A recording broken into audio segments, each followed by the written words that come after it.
Good morning again. I am ready to answer the critical questions for Chapter 11, Introduction to Psychology.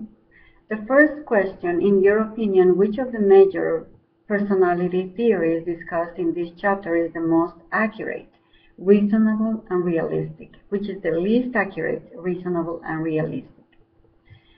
After reading and learning about the four major personality theories, which I will briefly describe, like Freud's psychoanalytic theory, which states that personality emerges due to a conflict between our aggressive and pleasure-seeking biological impulses and the internalized social restraints against them, and that personality arises from our effort to resolve the conflict. The Abraham Maslow and Carl Rogers humanistic theory, where Maslow's theory of self-actualization arranges human motives in a hierarchy of needs from physiological to self-actualization. And Carl Rogers' theory argues that a major goal of psychotherapy is to enable people to open up to experiences and begin to live according to their own values rather than living by the values of others, in an attempt to gain positive regard and help the individual become a fully functioning person. The trait theories, which measure consistent patterns of habit in individuals' behavior, thoughts, and emotions based on the stability of traits over time, how they differ from one individual to another, and how they will influence human behavior, enumerating a list of personal characteristics to identify, describe, and measure individual differences. And then we have Albert Bandura's social cognitive theory, which views behavior as influenced by the interaction between persons and the social context, proposing that our thoughts and actions originate in the social world. But it is essential to know that human beings have the capacity for self-regulation and engagement in active cognitive processes. I believe the most accurate, reasonable, and realistic theory is the humanistic perspective, because it takes a more positive approach to humans. Its basic foundation is that humans are essentially good but choose bad decisions at times.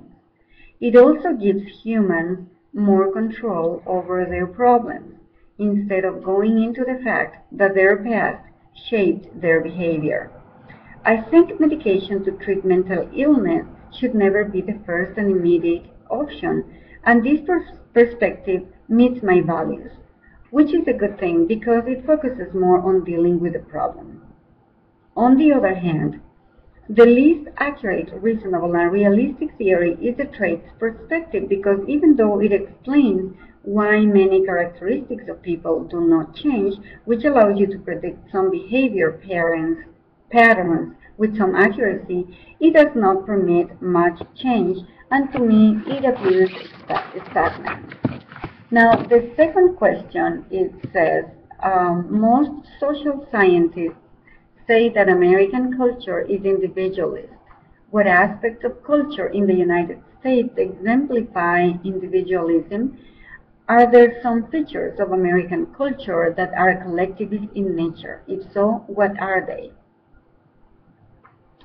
Some of the aspects of culture in the United States that exemplify individualism are fostering independence and individual achievement, promoting self-expression, individual thinking and personal choice, egalitarian relationships, and flexibility in roles.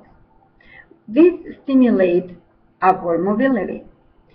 They also encourage private property and individual ownership, children's independence, in order to promote autonomy and responsibility, time and punctuality, and privacy, among others. Some features of the American culture that are collectivist in nature are volunteering, Americans' ability to organize themselves in the face of adversity, support to countries in need, promoting adherence to norms, respect for authority and elders, Medicaid and Medicare. Despite the fact that American culture is individualist in nature, The goal of all individuals, regardless of cultural context, is to enhance self-esteem. Even in collectivist cultures, the process of conforming to your own culture is motivated by an individualistic concern, the desire for self-esteem. Consequently, at least to some degree, an individualist orientation is universal. It could be considered universal. The third question, how do you think the big 5 dimensions of personality affect your behavior? The 5-factor model, which include openness, conscientiousness, extraversion, agreeableness, and neuroticism, use these dimensions which composed of many personality traits, in my case, to emphasize my individual differences and predict behavior. Human beings, and this is my opinion, all human beings have a little bit or a lot of each of these factors. As far as openness, I am an individual who enjoys solitude. However, my family is extremely important to me, and I love getting together with them frequently, and with my friends from time to time. And I have the capability of adapting well to new situations if needed. Regarding conscientiousness, I am a very detail-oriented individual. But again, I am a mature person now. When I was young, I was more laid back and a little more or a lot more carefree. As far as extraversion, I don't have a problem speaking with people, for instance, but I do have a problem speaking in public. Regarding agreeableness, I have my own convictions, and I will work hard for what is right and just from my viewpoint. I am a helpful individual, but I expect the same from others. I know that might not be a good thing. I am able to accept and understand other people's viewpoints, but I don't necessarily feel forced to accept them.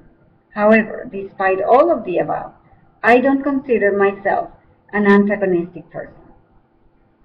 Finally, as far as neuroticism, I think all human beings show features of neuroticism depending on certain circumstances.